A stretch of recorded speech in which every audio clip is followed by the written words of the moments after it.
Very truly I tell you, Pharisees, anyone who does not enter the sheep pen by the gate, but climbs in by some other way, is a thief and a robber. The one who enters by the gate is the shepherd of the sheep. The gatekeeper opens the gate for him, and the sheep listen to his voice. He calls his own sheep by name and leads them out. When he has brought all his own, he goes on ahead of them, and his sheep follow him because they know his voice. But they will never follow a stranger. In fact, they will run away from him because they do not recognize a stranger's voice. Jesus used this figure of speech, but Pharisees did not understand what he was telling them. Therefore Jesus said again, "Very truly I tell you, I am the gate for the sheep. All who have come before me are thieves and robbers, but the sheep have not listened to them. I am the gate. Whoever enters through me will be saved. They will come in and go out and find pasture. The thief comes only to steal and kill and destroy. I have come that they may have life and have it to the full. I am the good shepherd. The good shepherd lays down his life for the sheep. The hired hand is not the shepherd and does not own the sheep. So when he sees the wolf coming, he abandons the sheep and runs away. Then the wolf attacks and the flock scatters it. The man runs away because he is a hired hand and cares nothing for the sheep. I am the good shepherd. I know my sheep, and my sheep knows me. Just as the Father knows me, and I know the Father, and I lay down my life for the sheep. I have other sheep that are not of this sheep pen. I must bring them also. They too will listen to my voice, and there shall be one flock and one shepherd. The reason my Father loves me is that I lay down my life, only to take it up again. No one takes it from me, but I lay it down of my own accord. I have authority to lay it down and authority to take it up again. This command I received from my Father." The Jews who heard these words were once again divided. Many of them said, "He is demon-possessed and raving mad. Why listen to him?"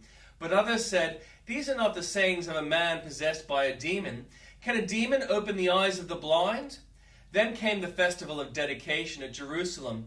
It was winter, and Jesus was in the temple courts, walking in Solomon's colonnade. And the Old Testament reading. Solomon, son of David, established himself firmly over his kingdom, for the Lord his God was with him and made him exceedingly great.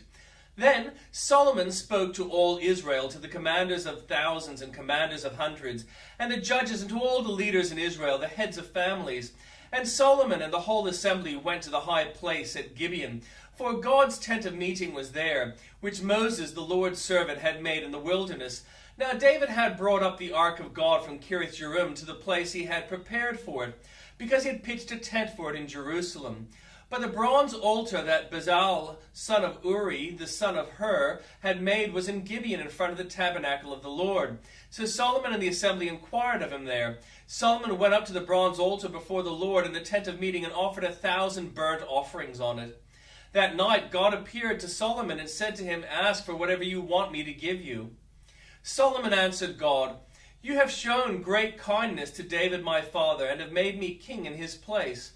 Now, Lord God, let your promise to my father David be confirmed, for you have made me king over a people who are as numerous as the dust of the earth.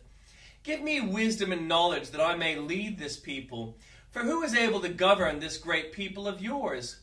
God said to Solomon, "Since this is your heart's desire, and you have not asked for wealth, possessions, or honor, nor the death of your enemies, and since you have not asked for a long life, but for wisdom and knowledge to govern my people over whom I have made you king, therefore wisdom and knowledge will be given you, and I will also give you wealth, possessions, and honor, such as no king who has before you ever had, and none after you will have." Then Solomon went to Jerusalem from the high place at Gibeon, from before the tent of meeting, and he reigned over Israel. Solomon accumulated chariots and horses. He had 1,400 chariots and 12,000 horses, which he kept in the chariot cities and also with him in Jerusalem. The king made silver and gold as common in Jerusalem as stones, and cedar as plentiful as sycamore fig trees in the foothills. Solomon's horses were imported from Egypt and from Kue. The royal merchants purchased them from Kue at the current price. They imported a chariot from Egypt for 600 shekels of silver, and a horse for 150. They also exported them to all the kings of the Hittites of the Arameans. Solomon gave orders to build a temple for the name of the Lord and a royal palace for himself. He conscripted 70,000 men as carriers and 80,000 as stone cutters in the hills and 3,600 as foremen over them. Solomon sent this message to Hiram, king of Tyre. Send me cedar logs as you did for my father David when you sent him cedar to build a palace to live in. Now I am about to build a temple for the name of the Lord my God and to dedicate it to him for burning fragrant incense before him, for setting out the consecrated bread regularly, and for making burnt offerings every morning and evening and on the Sabbaths, and at the new moons and the appointed festivals of the Lord our God. This is a lasting ordinance for Israel. The temple I am going to build will be great, because our God is greater than all other gods. But who is able to build a temple for him, since the heavens, even the highest heavens, cannot contain him? Who then am I to build a temple for him, except as a place to burn sacrifices before him? Send me therefore a man skilled to work in gold and silver, bronze and iron, and in purple, crimson, and blue yarn, and experience in the arts of engraving, to work in Judah and Jerusalem with my skilled workers, whom my father David provided. Send me also cedar, juniper, and algum logs from Lebanon, for I know that your servants are skilled in cutting timber there.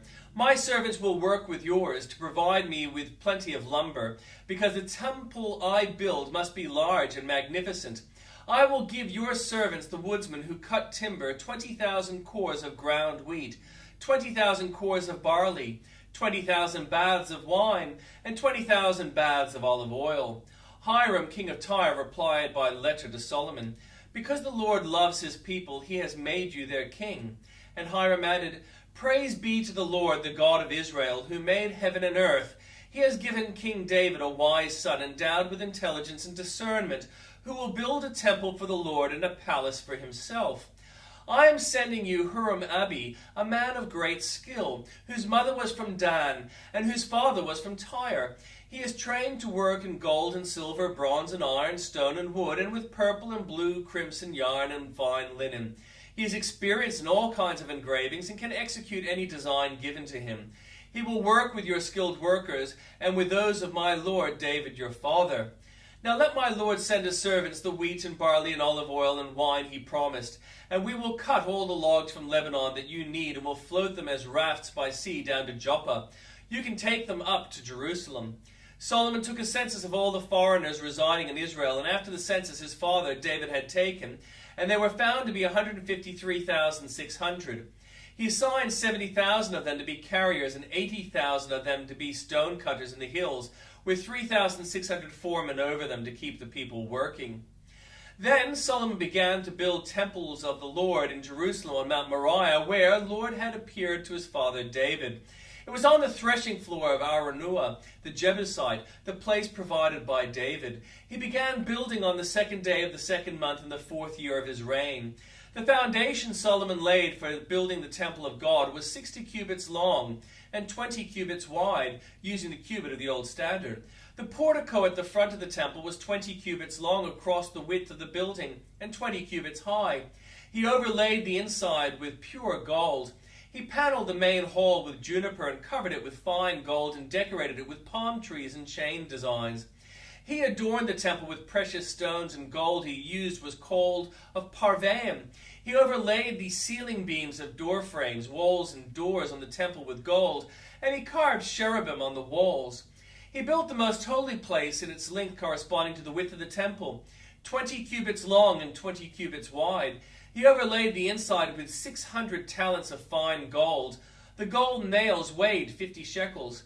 He also overlaid the upper parts with gold. For the most holy place, he made a pair of sculptured cherubim and overlaid them with gold. The total wingspan of the cherubim was 20 units. One wing of the first cherub was 5 cubits long and touched the temple wall, while the other wing, also 5 cubits long, touched the wing of the other cherub. Similarly, one wing of the second cherub was 5 cubits long and touched the other temple wall, and its other wing, also 5 cubits long, touched the wing of the first cherub. The wings of these cherub extended 20 cubits. They stood on their feet, facing the main hall. He made the curtain of blue, purple, and crimson yarn and fine linen, with cherubim worked into it. For the front of the temple he made 2 pillars, which together were 35 cubits long, each with a capital 5 cubits high. He made interwoven chains and put them on top of the pillars. He also made 100 pomegranates and attached them to the chains. He erected the pillars in the front of the temple, one to the south and one to the north. The one to the south he named Jachin, and the one to the north, Boaz.